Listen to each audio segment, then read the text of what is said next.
Assalamualaikum warahmatullahi wabarakatuh. Nice to meet you in our class meeting today in Pancasila education, which the very interesting topic today. We will talk and discuss about the resilience of the Pancasila ideology in the era of globalization.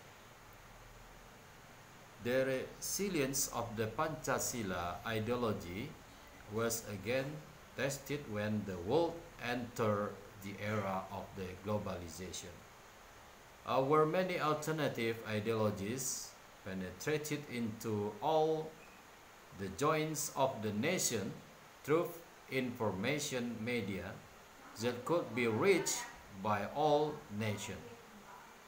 Pancasila is actually an open ideology, namely an ideology that is open in absorbing new values that can be useful for the survival of the nation. However, on the other hand, national vigilance against new ideologies is required.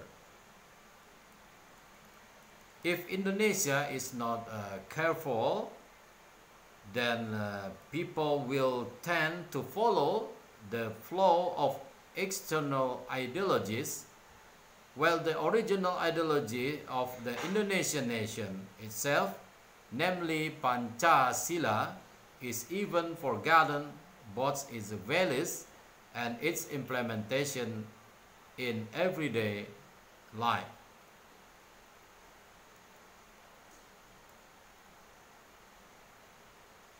Challenge faces today.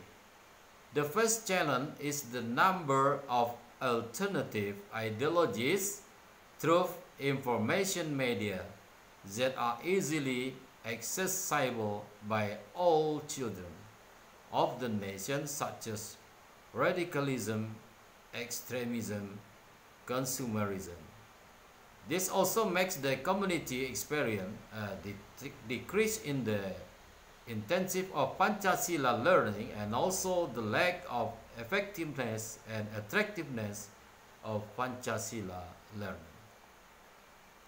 Senang sekali kita bisa berjumpa kembali pada hari ini di dalam mata kuliah yang sangat menarik, yaitu mata kuliah Pancasila, pendidikan Pancasila, di mana pada hari ini kita mengangkat sebuah topik yang sangat luar biasa, yaitu kita berbicara tentang Pancasila sebagai ideologi di era globalisasi saat ini. Sebagai pengantar tadi telah saya sampaikan ya, mengenai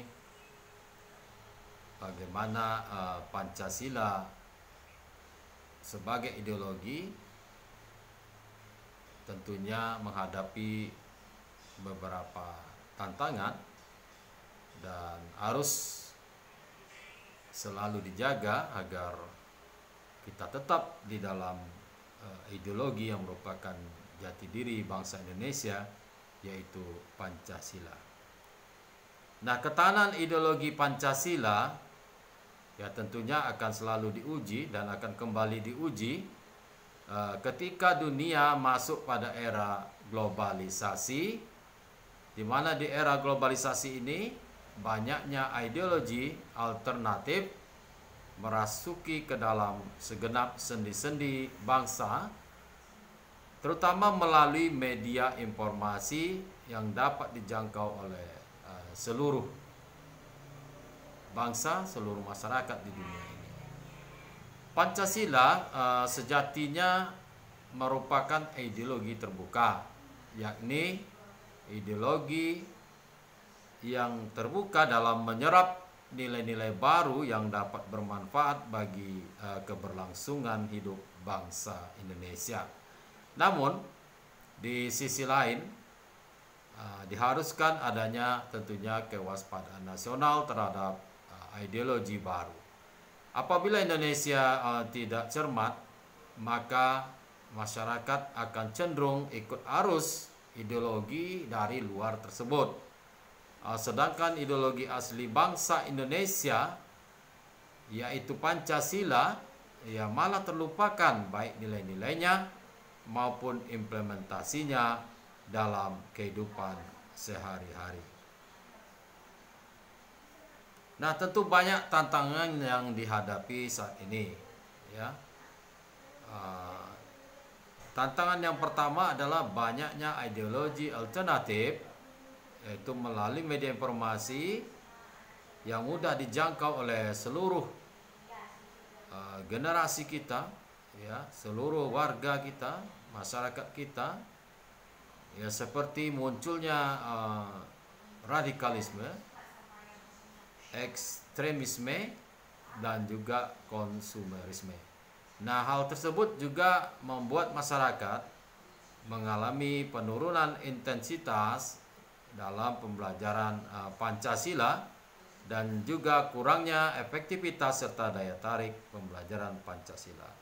Oleh karena itu, maka pendidikan Pancasila ini memang harus dikemas, ya, sedemikian rupa sehingga mata kuliah ini menjadi mata kuliah yang sangat menarik, yang sangat bermanfaat dan disenangi, ya, seperti perkuliahan kita pada saat ini.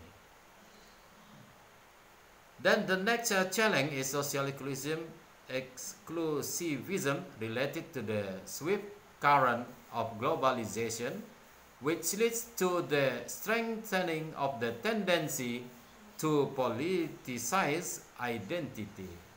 Symptoms of polarization and social fragmentation based on SARA in Indonesia called the demographic bonus that will soon be enjoyed by the Indonesian people is also a challenge to instill Pancasila values into the younger generation in the midst of globalization.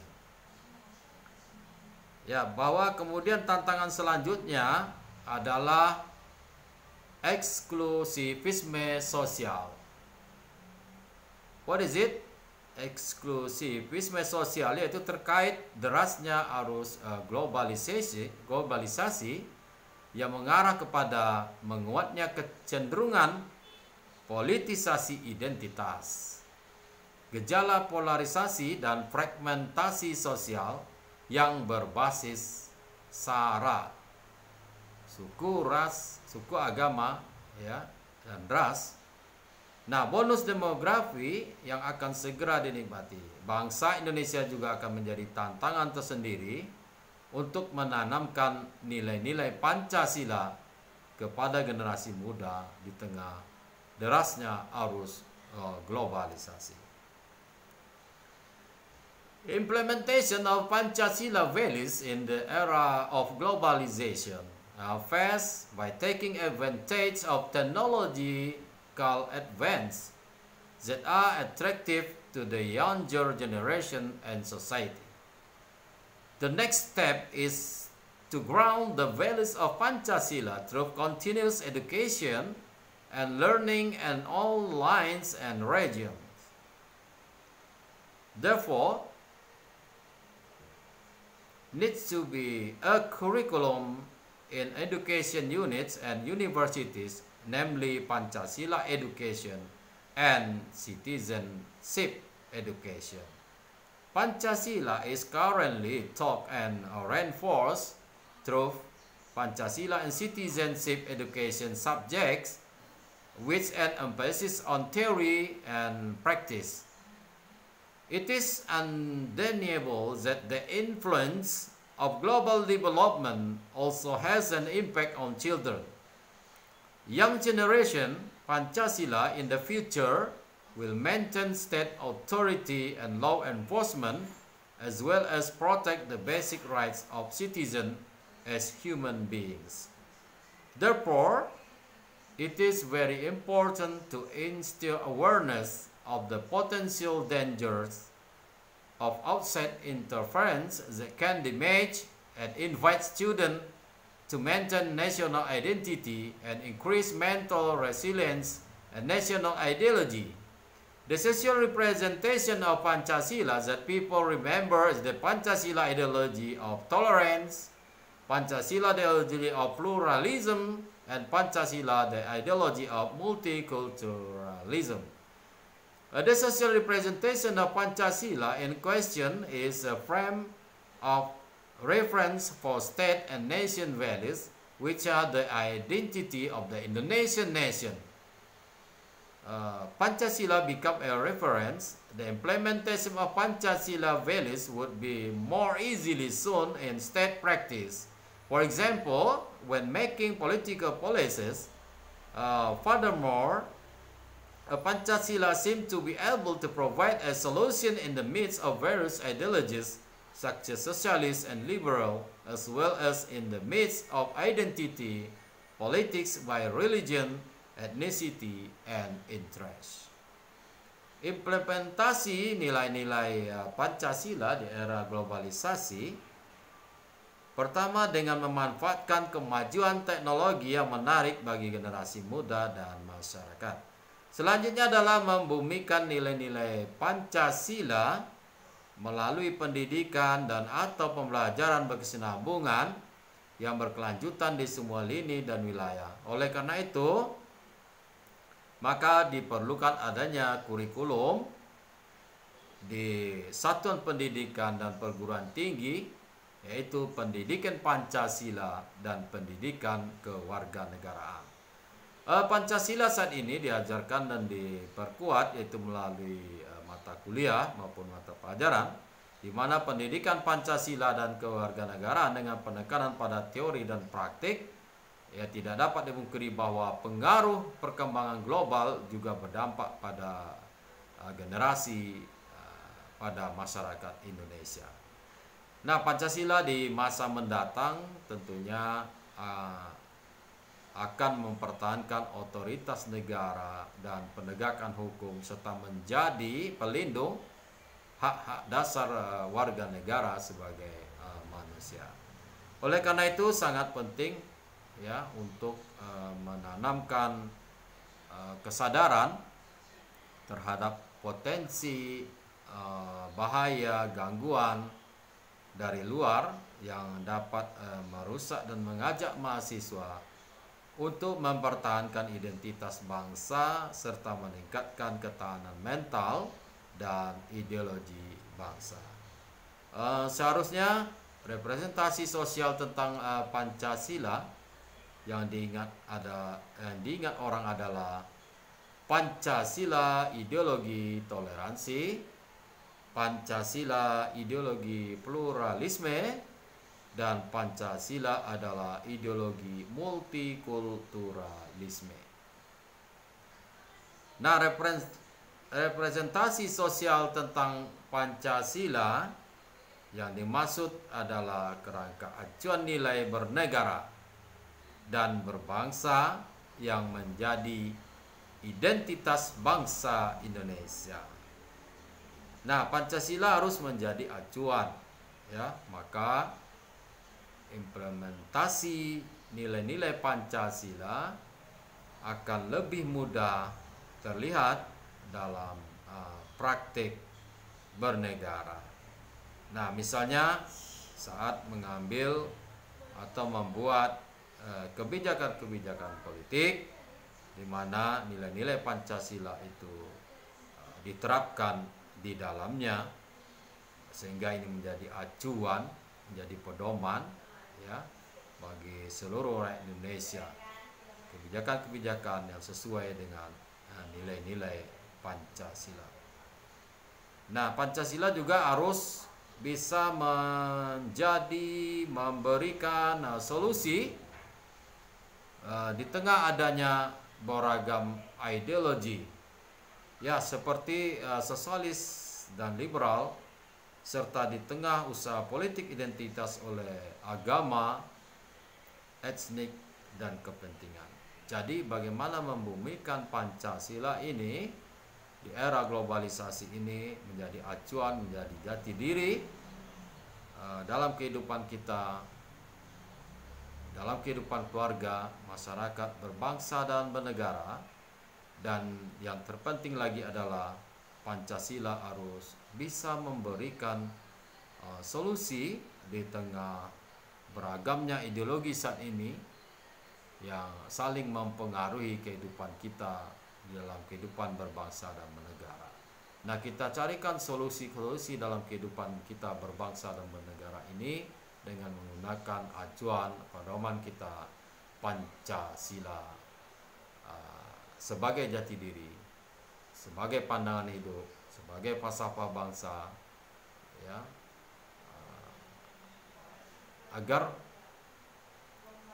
Pancasila betul-betul menjadi acuan dan pegangan dalam kehidupan kita ini, sehingga persoalan-persoalan bangsa kita dapat kita selesaikan, dapat kita carikan penyelesaiannya, ya, dari berbagai persoalan bangsa saat ini dengan ideologi jati diri kita, dengan identitas kita, dengan pandangan hidup bangsa Indonesia, falsafah bangsa Indonesia, yaitu Pancasila. Inilah ideologi yang cocok untuk kita, ya, sesuai dengan disampaikan bahwa representasi sosial tentang Pancasila yang harus kita tanamkan bahwa Pancasila adalah ideologi toleransi, Pancasila adalah ideologi pluralisme, dan Pancasila adalah ideologi multikulturalisme. Nilai-nilai Pancasila yang bisa kita lihat di dalam butir-butirnya itu semuanya sudah mencakup semuanya persoalan untuk kita jadikan acuan, untuk kita jadikan pedoman dalam menyelesaikan persoalan-persoalan yang ada di negara kita. Nah, yakinlah bahwa kalau itu dijalankan, ya, tanpa pun kita melihat kepada ideologi-ideologi negara lain, maka persoalan bangsa kita ini akan mudah kita selesaikan. Demikian pertemuan kita pada hari ini, mudah-mudahan bisa memberikan manfaat bagi kita semua, baik pada seluruh mahasiswa atau pada semua yang bisa melihat, menonton, ya, ini. Dan tentunya kita berharap tidak hanya dilihat, saksikan, tapi juga bisa dihayati, diamalkan dalam kehidupan sehari-hari.